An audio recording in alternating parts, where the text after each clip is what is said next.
샬롬, 류 선생의 구속사 천국열차, 유도순 목사님의 신구약 성경 파노라마를 낭독하는 시간입니다. 지금은 시편 파노라마 24편입니다. 영광의 왕이 들어가시리로다. 요절은 7절. 문들아 너희 머리를 들지어다. 영원한 문들아 들릴지어다. 영광의 왕이 들어가시리로다.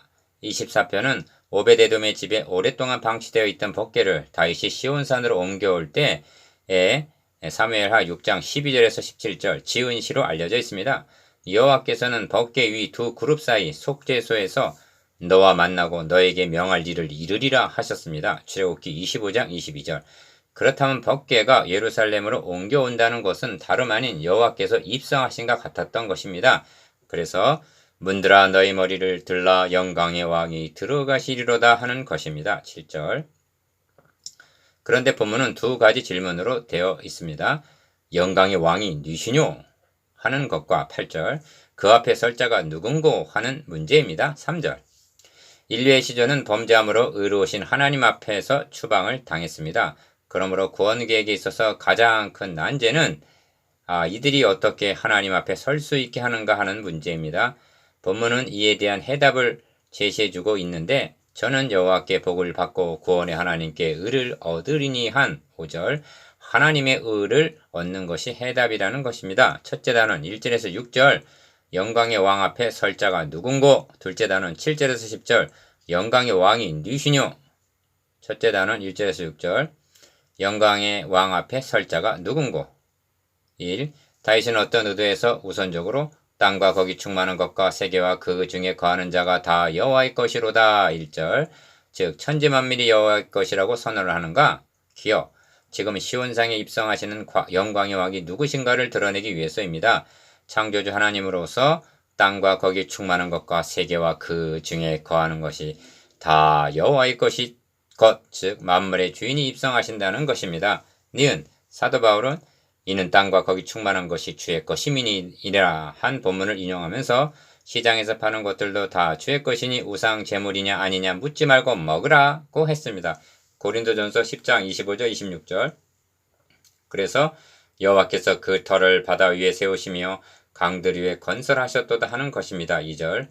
이 점에서 시의 구조가 이처럼 위대하신 영광의 왕이 들어가시니 문들아 너희 머리를 들지어다 하고 7절. 7절로 연결이 되어야 자연스러운 것입니다. 2.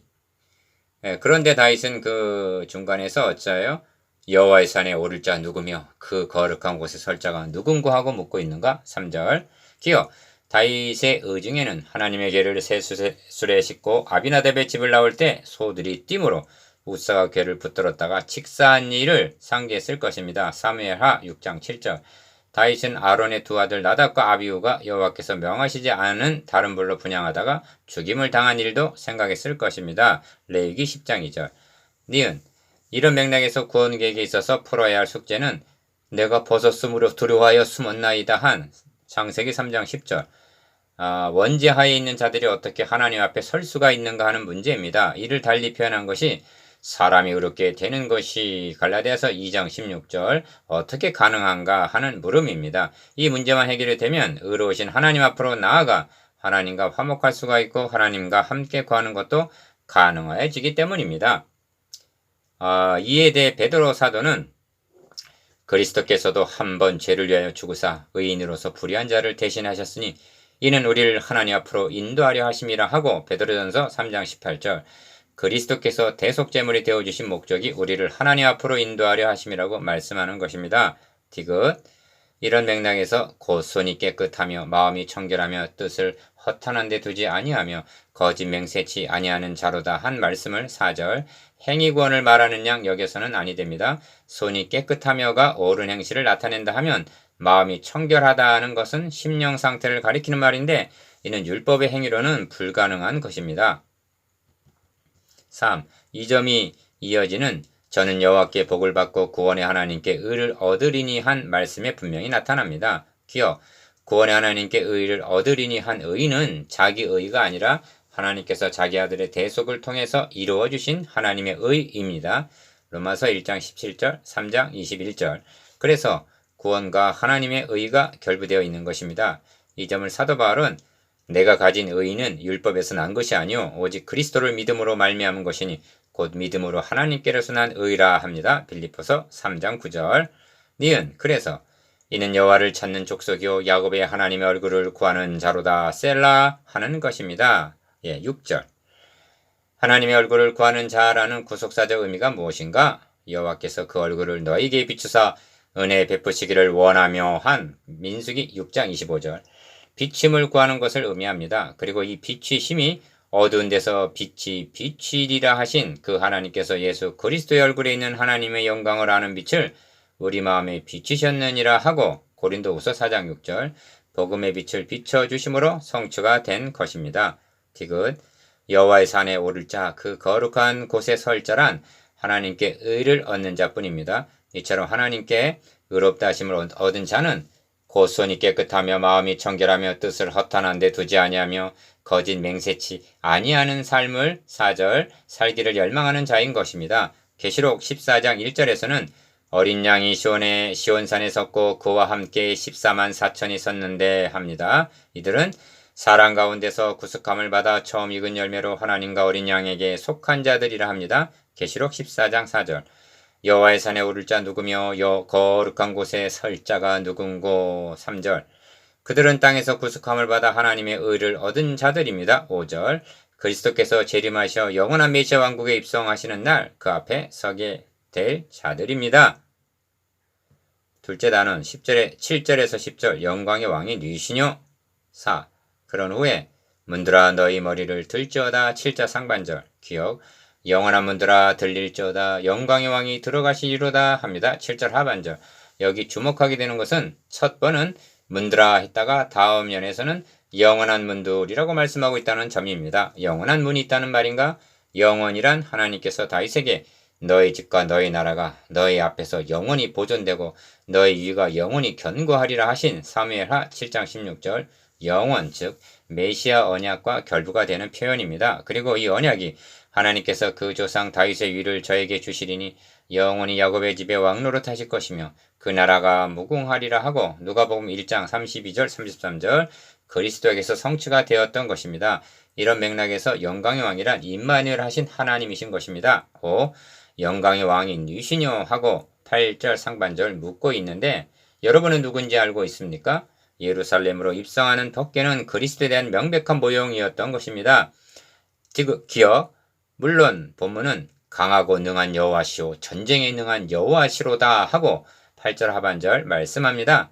그러니까 전쟁에 능한 여호와라는 말은 1차적으로는 다윗이 나는 만군의 여호와의 이름 곧 너가 모욕하는 이스라엘 군대의 하나님의 이름으로 너에게 가노라 하고 사무엘상 17장 45절 승리한 것을 가리킵니다. 그런데 전쟁에 능한 여호와시로다 한 의미를 구속사의 맥락으로 보면 뱀의 머리를 상하게 하고 우리를 구원하여 주실 여자의 후손을 가리키는 것이 됩니다. 니은 이사야 선지자는 하나기가 우리에게 낳고 하면서 이분이 누구냐면 그 이름은 기묘자라 묘사라 전능하신 하나님이라 영존하시는 아버지라 평강의 왕이라 할 것임이라 합니다. 이사야서 9장 6절 본문은 이를 알게 하기 위해서 영광의 왕이 누구시냐 하고 묻고 있는 것입니다. 에스겔 선지자에게 보여주신 성전 계시 중에는 이스라엘 하나님의 영광이 동편으로부터 오는데 여호와의 영광이 동문으로 말미암아 전으로 들어가고 하면서 에스겔서 42장 2절 4절 이 문을 닫고 다시 열지 못할지니 아무 사람도 그리로 들어오지 못한다 하십니다. 왜냐하면 이스라엘의 하나님 나 여호와가 그리로 들어왔음이라 하십니다. 에스겔서 44장 2절 이는 다윗이 영원한 문들아 들릴지어다 영광의 왕이 들어가시리로다 한 것과 의미가 상통한다 하겠습니다. 디귿 본문에는 영원이라는 말이 2번, 영광의 왕이란 말이 5번이나 등장하여 강조적입니다. 그러므로 학자들은 이 시가 하나님이 즐거이 부르는 중에 올라가시며 여호와께서 나팔소리 중에 올라가시도다 찬양하라 하나님을 찬양하라 찬양하라 우리 왕을 찬양하라 한 47편 5절 6절 이것이 47편과 맥을 같이 하는 것으로 보고 있습니다. 즉 사망의 세력을 잡은 자 곧 마귀를 없이 하시며 또 죽기를 무수함으로 일생에 매여 종로로 타는 모든 자들 놓아주시고 히브리서 2장 14절 15절 부활 성천하시는 그리스도에 대한 예표로 보고 있는 것입니다. 이것이 영광의 왕이 들어가시리로다입니다. 적용. 주님은 볼지어다 내가 문 밖에 서서 두드리려니 하십니다. 계시록 3장 20절. 여러분의 마음 문은 영광의 왕을 모셔드리기 위해서 활짝 열려 있습니까? 그리고 영광의 왕을 맞이하여 거룩한 곳에 서도록 하나님의 의를 받아 입었다는 복음 진리에 확고하게 서 있습니까? 묵상.